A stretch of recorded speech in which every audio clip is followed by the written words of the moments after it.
অমিত শাহজিকে সত্যি মানতে হবে। একটা ডিসিশনে পুরো বাংলাদেশ কেঁপে গেল। এবার থেকে বাংলাদেশে যেগুলো উইদাউট ফেন্সিং এরিয়া আছে, ওই এরিয়াগুলো থেকে যদি মানে কোনো বাংলাদেশি যদি ইলিগালভাবে যদি ইন্ডিয়াতে ঢোকার চেষ্টা করে, তাহলে এবার ওদের জন্য মানে ওদেরকে অতিথি আপ্যায়ন করার জন্য আমাদের দেশের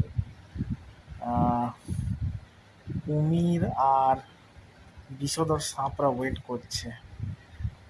এবার মানে যদি মানে ওরা যদি পার হতে যায়, তাহলে একদম গল্প শেষ।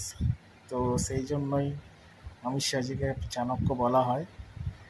তো ভুল করো না, বাংলাদেশিদের বলছি, না হলে কিন্তু